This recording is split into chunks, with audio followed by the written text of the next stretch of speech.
didn't seize shit. We're talking about some very high level crime. Now, they said that if you got COVID relief, that you didn't need to report it, you didn't need to pay taxes on it.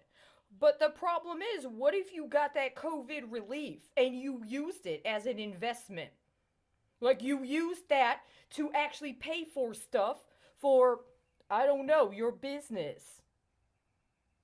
And then you got a situation where the IRS says, well, we have to talk to you about some concerns about your tax history.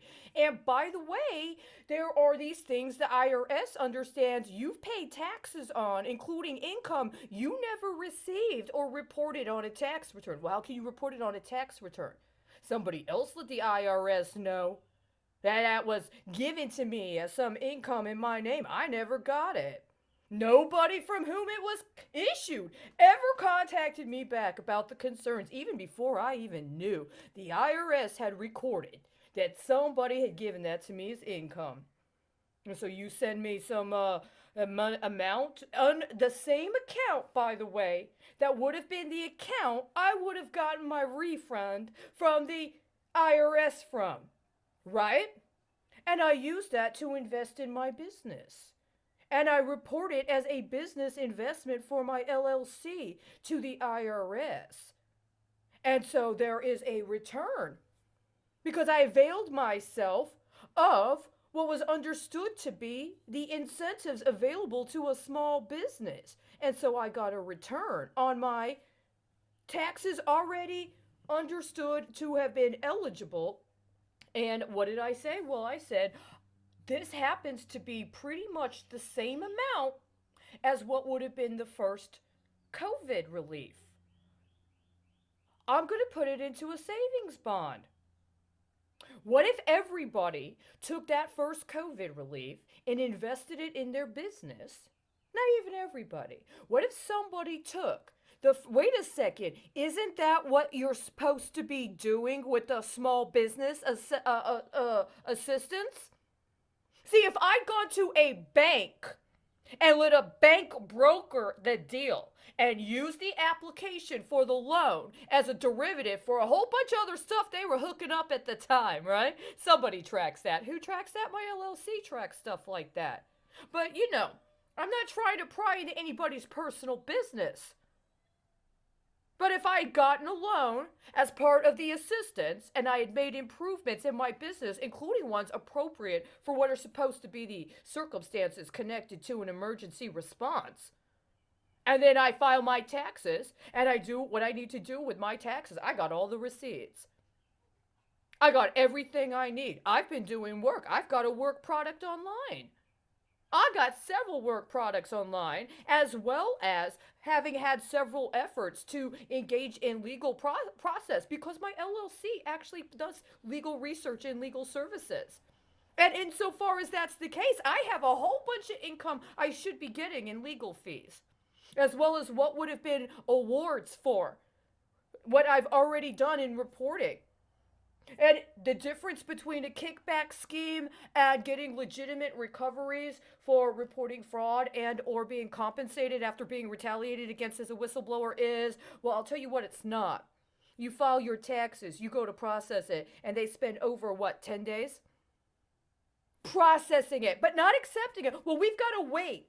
We can't do anything until this day. We can't even process it until that day. And then that day comes up, what happens? Well, in the meantime, I try to get a job. And there's a terrorist attack. And then all of a sudden, that tax situation is completely different. So I said, okay, I'm going to redo the taxes. Maybe I missed something. Well, the next time I did it, what happened? Well, I didn't put it in as income. Okay, so I have to pay a certain amount. Okay, I'll do that.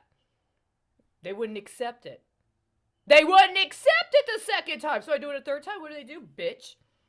The amount that we would have told you had to pay last time, well, guess what? That's the same metric that those bankers hooked up on you in Chicago when they financed that last terrorist attack. When they opened an account with your identity and financed at least 2 terrorist attacks and then banned you from the bank.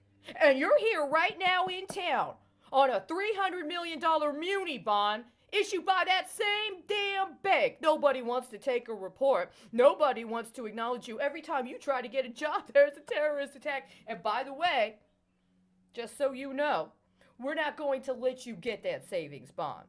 We're taking off that metric. So sure, we'll go ahead and process your tax return. But you need to understand, you're paying for that transportation deal he set up on the way out, and you already know it. You're going to bond that? Well, you know what? If you had given that back to me, I would have taken the next. I can't get that. Until IRS gets the damn thing, what do they say? No. We've eliminated your return. By the way, bitch, you still owe us for that deal you hooked up with Bank of America. I didn't hook the deal up with Bank of America. Bank of America was the one that got a whole bunch of brokers and a whole bunch of dealers on the back end hedging a 12 on my ass for the last 5 fucking years, and now the IRS wants me to pay it as a tax. Fine.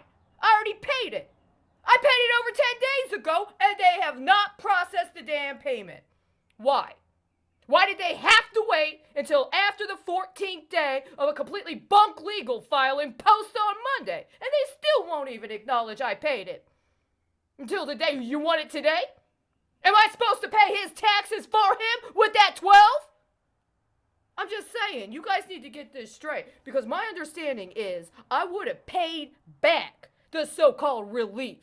I would have gotten a U.S. savings bond, and I would have dealt directly and legitimately with an actual investment in the people of my country, including one that could have been used for an actual public education, or rather a primary education security model that I developed myself, and I would have been willing to give and to share with others, including, if necessary, in connection with official government. You won't let me do that.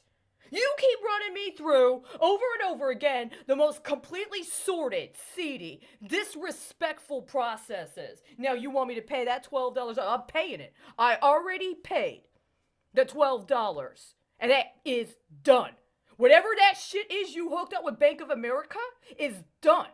And I'm on to the next stage, which, by the way, is continuing to move forward on my original investigation of fraud involving the Health and Human Services system, and how it's connected to a pattern of racketeering activity that is responsible for serious crimes right now, including human trafficking in at least 3 states in 5 years, connected to an interstate racket that has been going on for substantially longer. So at some point, you're all going to catch up with me.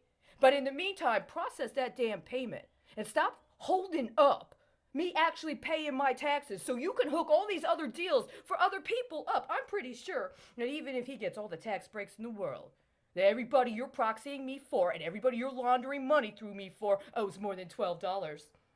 But would any of them have taken the percentage of their income I would have taken and put it in a savings bond in order to actually support security, infrastructure for actual school kids so you don't get to launder your dirty money through them? Well, I don't know. Maybe one day you'll talk about it. Not in therapy, right?